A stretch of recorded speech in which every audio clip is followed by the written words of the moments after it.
Joining us now is the great Bill O'Reilly, of course, host of Common Sense with Bill O'Reilly, mega nonfiction author. Bill, what do you make of the fact now we're finally hearing Biden and he's calling in? It's just the whole thing is bizarre. I don't have anything to say about that. It's a fait accompli. You know that I was the guy that predicted almost a year ago Biden wouldn't be on the ticket. It was never in doubt in my mind. He did what he had to do in the end because they threatened him with the 25th Amendment. Nobody knows that, but that's what put him over the edge. I don't even know where Jill Biden is. Nobody's seen Jill in about a week. How about her press lady? She what? How about the press lady? I haven't seen her either. The press secretary. Yeah, I think both of them are in the basement, the White House basement. There's a secret room there. I think they're hiding in there and they're watching daytime soap operas. That's what but anyway, this whole thing is over now. Story's over. So it's Kamala versus Trump. And that will be an interesting exposition because Kamala Harris was voted the most liberal senator in the country. She beat out Bernie Sanders and Elizabeth Warren. And she is much more progressive than Joe Biden ever was. Biden doesn't have any core beliefs. He doesn't believe in anything. Okay? He puts his finger to the wind, and he goes that way. He believes in power. That's all. Kamala is a true believer. She doesn't like the white patriarchy of America. She wants to dismantle the whole thing. And if she's elected, you will see that happen right before your eyes. Now, I don't know whether the Trump campaign understands that. They seem to be mired in this very narrow range of criticism. For example, when Joe Biden announced he was not going to run at 1:34 in the afternoon yesterday, Sunday afternoon, I was on the beach, and my phone just blew up. And I unfortunately had to drag my butt off the beach and come back and do a special show, which is on BillO'Reilly.com. And a lot of it's going to be on Common Sense tonight at 9 o'clock on WABC. But anyway, what Mr. Trump should have done was say, this is good for the country. Joe Biden, obviously, as I have told you for months, is not able to govern, but he did the right thing in dropping out of the race. Instead, Trump attacks Biden. Why? Why? Because he can't help himself. Okay. Well, we always said the only person that could beat Trump is Trump. Right. But when you step back and you say, are you going to get one single vote by attacking Biden when he's hanging it up? The answer is no. But if you look a little gracious, I wouldn't have complimented Biden because that would have been phony. But if you just step back and say, all right, that's the right thing for the country, and we're glad he did it. But now I got to deal with this Kamala Harris, who's even worse than Biden. That would have been fine. But no, the attack is, Crooked Joe, blah, blah, blah. Yeah. So what Harris is going to do, and this is fascinating, she's going to campaign just like Biden. You're not going to see her do many interviews, certainly not with people like me who are skeptical of her. That'll never happen. They'll cherry pick friendly interviewers, and there are plenty of them. And then she'll do events, but she's really not going to be out there much. The September 10th debate, ABC, which will be very favorable to Kamala Harris, ABC, Disney, that will be a key. And she'll try to bait Donald Trump into making some kind of racist or sexist remarks. That's what she'll do. And Trump's got to be prepared for that mentally to not take that. Because I run clips tonight on WABC at 9 o'clock where Kamala Harris says the most vile things you could ever say about a human being directed at Trump.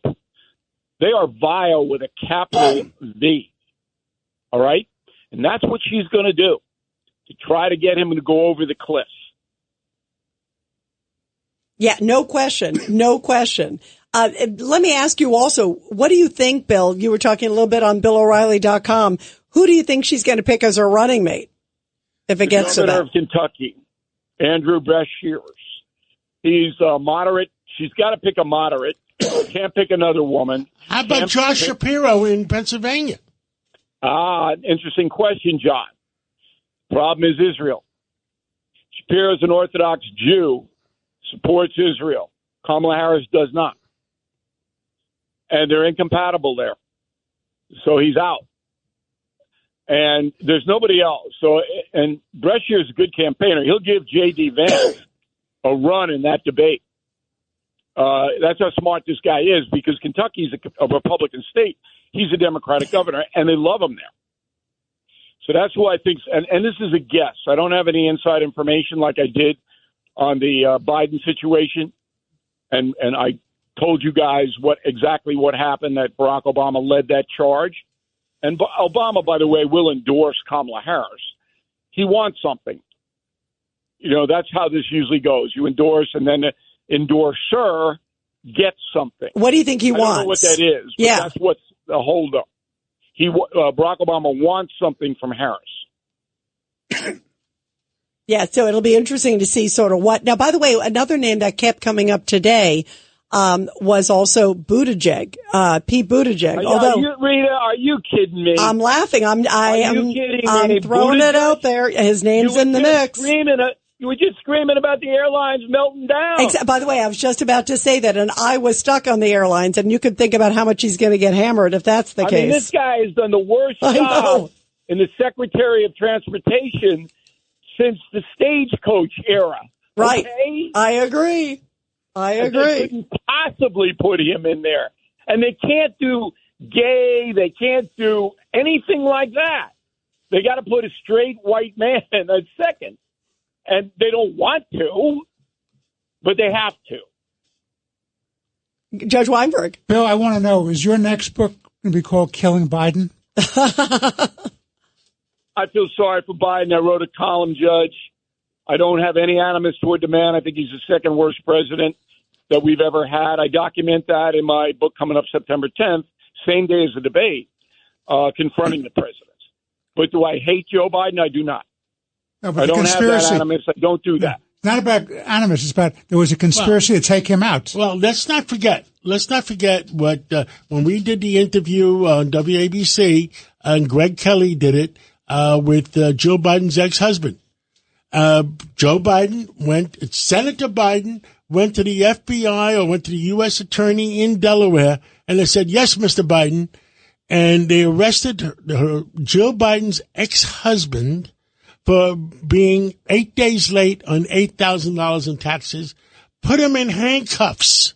And this is 30 years ago, 35 years ago. I had a Jewish mentor, Joe Halbert. Do you remember Joe Halbert? Yeah, I do. And you know what he taught me? He says it is reasonable to assume that a person will do tomorrow what he did yesterday. Well, ask Peter Navarro, ask Roger Stone, and, and let's ask the January 6 people that went to jail. I can't argue with any of that. Joe Biden is a corrupt man, unbelievably inefficient, damaged the country perhaps beyond repair. But I'm not a hater. And so I'm glad he's out. I think he's a sick man. And, that's it. Let's move on. Yeah, he's definitely. What did you make? What did you make, though, Bill? And I'm curious how much you think, and you're already hearing it from the Republicans today, that they're going to lump her with the cover-up of his health, because she came out today and said again, he's great. I always saw him how terrific he was. Well, that's a smart move, because that's a vulnerability of hers. And she has plenty of them. But they're going to, I heard it today, Republican talking points all over talk radio. You can always tell each party sends out talking points to their media favorites. Let's put it that way. All right, they get in the morning. This is what you should say, and this is blah, blah, blah. And today the Republican talking points were Kamala Harris lied to the country, covered up Biden's condition, and we all suffering. And how is Kamala Harris going to deny that when you got 10 sound bites of her saying Joe Biden's fine, he's great, he's very smart, and he's on the case. So that's a vulnerability, and this is politics, so I would use those ads all day long. Yeah, absolutely. It is like a perfect tee up. What are you going to talk about tonight on Common Sense, Bill? Well, in addition to all of this, we're going to take on the Secret Service chief, okay, Kimberly Cheadle. That was pathetic. It was. I watched it. Wasn't that one of the worst testimonies you've ever seen? Remember Hogan's Heroes? Yes. Sergeant Schultz? Yes, I know nothing. I know nothing. I know nothing. Exactly. And this is the woman in charge of protecting the President of the United States. And the only person who could fire her would be Biden. And I don't even think Biden knows what happened.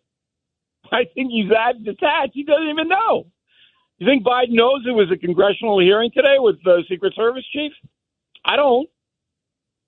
Yeah, she was hammered. By the way, you know what was interesting, Bill? Did you see how both sides hammered her? Even Ocasio-Cortez yes.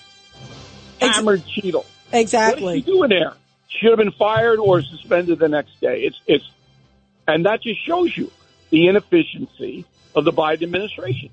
Yeah. She works directly for Joe Biden. I agree. It was painful to watch. I agree. Bill O'Reilly, thank you. Thank you, sure. Bill. We can't wait to tune in tonight. Common Sense with Bill O'Reilly at 9 to 10 p.m. Thank you.